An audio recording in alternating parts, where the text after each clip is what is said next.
कहानी की शुरुआत होती है अमेरिका से, जो दूसरी सिविल वॉर के बाद पूरी तरह बर्बाद हो चुका है। अब वहां मिलिट्री डिक्टेटरशिप चल रही है और देश पर राज कर रहा है एक निर्दयी मेजर, जिसने पूरे देश को तबाह कर दिया है। भूखमरी, गरीबी और बेरोजगारी ने लोगों की हालत बहुत बुरी बना दी है। लेकिन कोई भी उस मेजर के खिलाफ कुछ नहीं बोल सकता, क्योंकि अगर किसी ने आवाज उठाई तो उसकी जिंदगी वहीं खत्म कर दी जाएगी। लोग इस गुलामी और गरीबी से तंग आ चुके हैं। मेजर को डर है कि कहीं जनता उसके खिलाफ बगावत ना कर दे। इसीलिए वो एक वार्षिक इवेंट शुरू करता है, द लॉन्ग वॉक, जिसमें सिर्फ युवाओं को भाग लेने की इजाजत होती है। हर साल हर राज्य से 50 युवा चुने जाते हैं।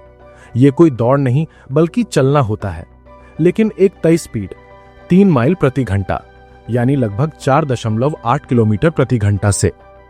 वॉक शुरू होने के बाद कोई भी रुक नहीं सकता, ना टॉयलेट जा सकता है, ना आराम कर सकता है, बस लगातार चलना होता है। अगर कोई स्पीड स्लो कर देता है, रुक जाता है या कोई गलती करता है तो उसे 3 बार चेतावनी या वार्निंग दी जाती है। हर चेतावनी के बाद 10 सेकंड में स्पीड वापस पकड़नी होती है। अगर कोई 1 घंटे तक लगातार सही स्पीड से चलता रहे तो उसकी चेतावनी हट जाती है।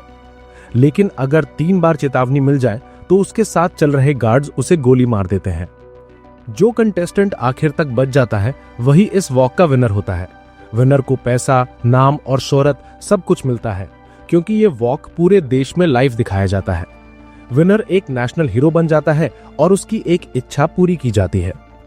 हर साल की तरह इस बार भी ये वॉक शुरू होती है। हम मिलते हैं रेमंड नाम के एक लड़के से, जिसे हम आगे रे कहेंगे। रे को बताया जाता है कि उसका सिलेक्शन लॉन्ग वॉक के लिए हुआ है। रे के पिता का कुछ समय पहले निधन हो गया था और घर की पूरी जिम्मेदारी उसकी मां गिनी पर थी। इसलिए रे ने तय किया कि वो इस वॉक में जाएगा। जब वो निकलता है, उसकी मां गिनी उसे छोड़ने आती है। आंखों में आंसू लिए वो कहती है कि बेटा, अपना नाम वापस ले लो, मैं अपने पति के बाद अब तुम्हें नहीं खो सकती। लेकिन रे ने ठान लिया था। वह आखिरी बार अपनी मां को गले लगाता है और चला जाता है। वॉक के लिए तैयार होते समय उसकी मुलाकात पीटर से होती है। दोनों की जल्द ही अच्छी दोस्ती हो जाती है। धीरे धीरे उनकी टीम में स्टिबिन्स, करली, हैंक और आर्थर बेकर भी शामिल हो जाते हैं। इनमें से करली सबसे छोटा कंटेस्टेंट था। सभी बातें कर ही रहे थे कि तभी वहां आता है मेजर, जो इस वॉक का मास्टरमाइंड था। वो एक एक कर सबके नाम पुकारता है और उन्हें देश की बर्बादी के बारे में बताता है। फिर कहता है कि इस हालत से निकलने का एक ही रास्ता है, द लॉन्ग वॉक। इसके बाद सभी को मेडल टैग दिया जाता है और वो सब कतार में खड़े हो जाते हैं। मेजर फिर नियम समझाता है, 3 चेतावनी और फिर मौत। इतना कहकर वो हवा में गोली चलाता है और द लॉन्ग वॉक शुरू हो जाती है। अब 50 कंटेस्टेंट्स एक साथ कदम बढ़ाते हैं। उनके पीछे थे सोल्जर्स के टैंक और उनके हाथों में बंदूकें, जो उन्हें डर भी दिखा रही थी और आगे बढ़ने की ताकत भी दे रही थी। रे और बेकर रास्ता आसान करने के लिए बातें करते हैं। रे का मानना था कि जिंदगी में पैसा ही सब कुछ नहीं होता, लेकिन बेकर के लिए पैसा ही सब कुछ था। वॉक में सबसे छोटा लड़का करली अचानक लड़खड़ाने लगता है। उसके पैर जवाब दे रहे थे। रे उसका हाथ पकड़ता है और हिम्मत देता है। पीटर भी उसे प्रोत्साहित करता है, लेकिन करली का शरीर अब और चल नहीं पा रहा था। वह जमीन पर गिर जाता है। सोल्जर्स उसे 3 चेतावनी देते हैं, लेकिन करली नहीं उठता। आखिर में गार्ड्स उसे गोली मार देते हैं। ये देखकर रे के होश उड़ जाते हैं। वह डर कर धीरे चलने लगता है। सोल्जर उसे पहली चेतावनी देता है। पीटर उसका हाथ पकड़ता है और कहता है कि स्पीड मेंटेन रखो। रे फिर से चलना शुरू करता है। इसी बीच मेजर वहां आता है और कहता है कि ये तो बस शुरुआत है। धीरे धीरे उन्होंने 17 माइल की दूरी तय कर ली थी। अब रे, बेकर, पीटर और हैंक अच्छे दोस्त बन चुके थे। इसी बीच एक कंटेस्टेंट गर्मी और तेज धूप से बेहाल हो जाता है। उसे दौरा पड़ता है और वो जमीन पर गिर जाता है। सोल्जर्स उसे चेतावनी देते हैं, लेकिन वो नहीं उठता तो उसे भी गोली मार दी जाती है। बाकी लोग जहां उसके लिए दुखी थे, वहीं बारकोविच नाम का कंटेस्टेंट उसका मजाक उड़ाता है और उसकी मौत पर हंसता है। उसका ये रवैया देखकर रे और बाकी उससे दूर हो जाते हैं। धीरे धीरे वॉक 25 माइल्स तक पहुंच जाती है। अब बारकोविच की हरकतें और बढ़ने लगती हैं। वो रैंक नाम के लड़के को चिढ़ाने लगता है। उसकी मां के बारे में गंदी बातें कहता है। रैंक गुस्से में उसे धक्का दे देता है, जिससे बारकोविच गिर जाता है। सोल्जर रैंक को चेतावनी देते हैं, लेकिन इससे पहले कि वो उठे, उसका समय खत्म हो जाता है और उसे गोली मार दी जाती है। रे रैंग की मौत का जिम्मेदार बार्कोविच को मानता है, लेकिन बार्कोविच को कोई पछतावा नहीं होता। इसी बीच एक और कंटेस्टेंट को पॉटी गिरती है, वो कंट्रोल नहीं कर पाता और बीच सड़क पर ही बैठ जाता है। सोल्जर उसे उठने के लिए कहते हैं, लेकिन वो खड़ा होता उससे पहले ही उसे गोली मार दी जाती है। दिन ढल जाता है और अब रात गहराने लगती है। कई कंटेस्टेंट्स को नींद आने लगती है, लेकिन कोई रुक नहीं सकता। रे भी उनिंदा महसूस कर रहा था। वह झपकी लेता है और लड़खड़ा जाता है, लेकिन पीटर उसे संभाल लेता है।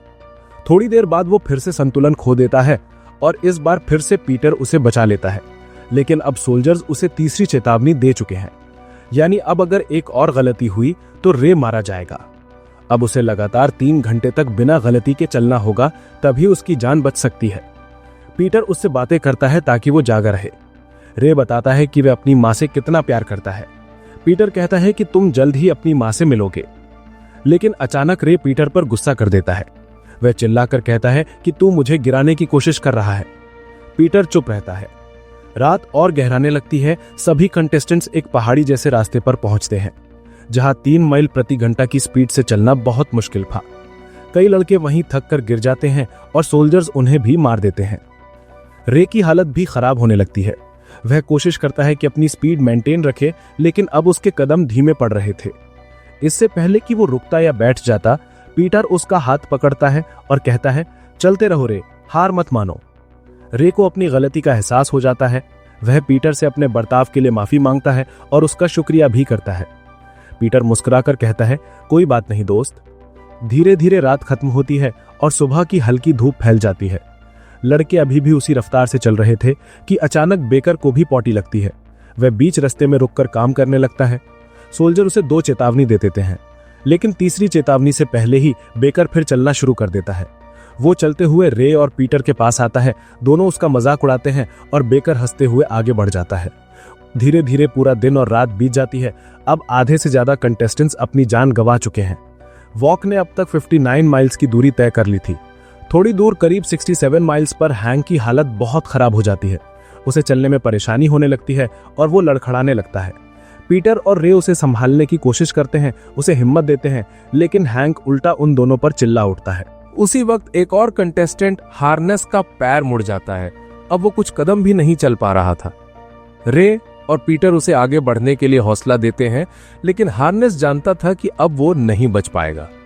वो धीरे धीरे चलना कम कर देता है और गार्ड उसे 3 चेतावनियां देने के बाद गोली मार देते हैं।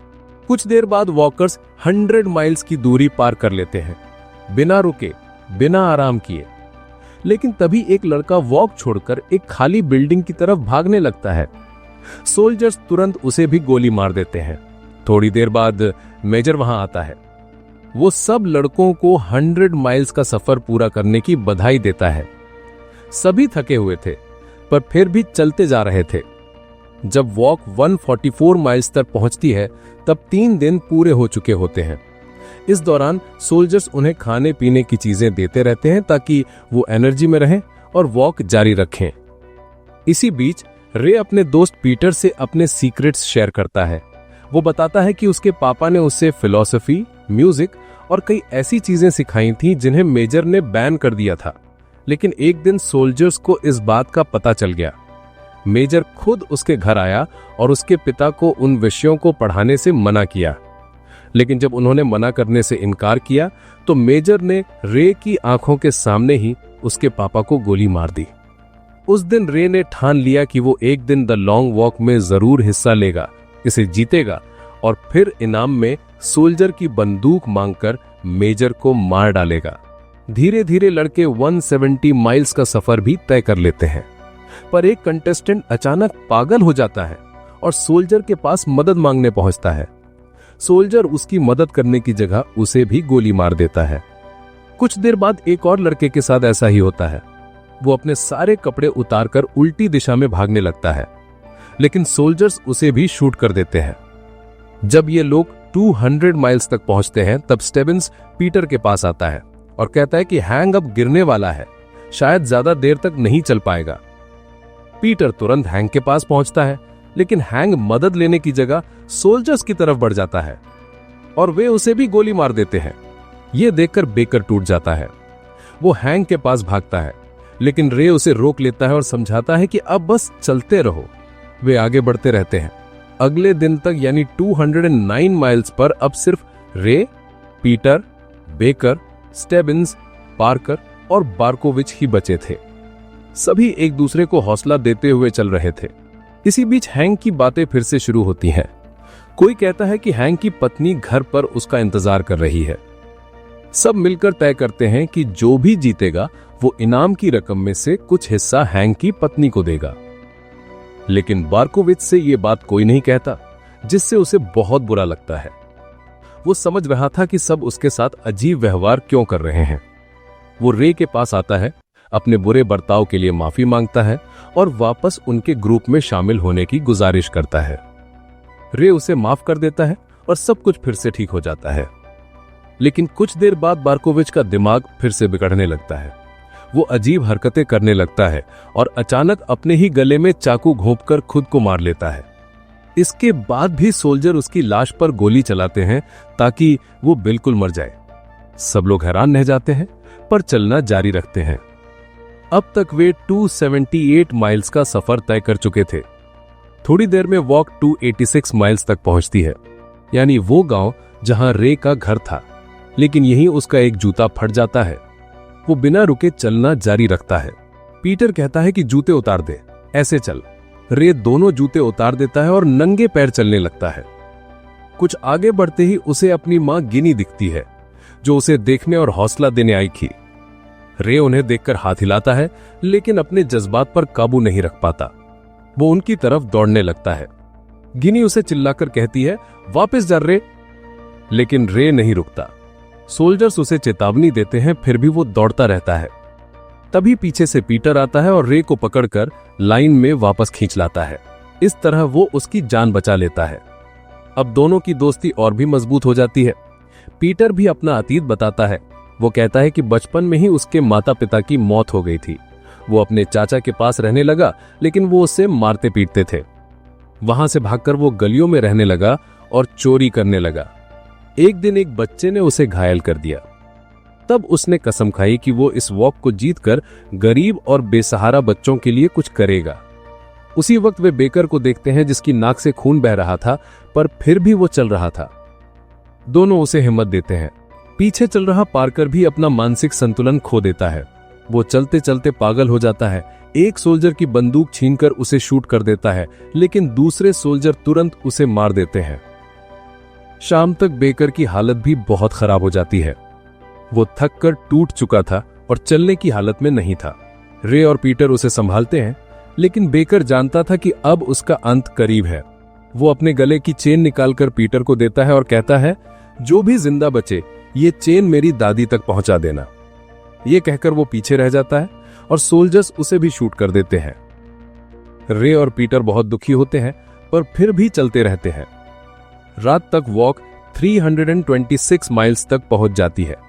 अब सिर्फ 3 लोग बचे हैं, रे, पीटर और स्टेबिन्स। मेजर को देखकर रे गुस्से में उसे गालियां देता है। मेजर मुस्कुराता है और चला जाता है। तभी स्टेबिन्स एक चौंकाने वाला राज बताता है। वो कहता है कि वो मेजर का बेटा है, लेकिन अब उसमें भी हिम्मत नहीं बची थी। वो दोनों को गुड लक कहता है और रुक जाता है। गार्ड उसे भी गोली मार देते हैं। अब सिर्फ रे और पीटर रह जाते हैं। दोनों साथ साथ चलते हैं और 331 माइल्स की दूरी तय करते हैं। भीड़ दोनों को चीयर कर रही थी। तभी पीटर पीछे रुक जाता है। रे उसे पकड़कर आगे लाता है, लेकिन पीटर कहता है कि मैं रुक रहा हूं ताकि तू जीत सके। रे उसे मना करता है और कहता है कि नहीं, साथ चल। पीटर कुछ कदम आगे बढ़ता है, लेकिन तभी पीछे देखता है रे जमीन पर बैठा है। इससे पहले कि वो उसे वापस खींचे, गार्ड रे को बिना चेतावनी दिए गोली मार देते हैं, क्योंकि उसे पहले ही 3 चेतावनियां मिल चुकी थीं।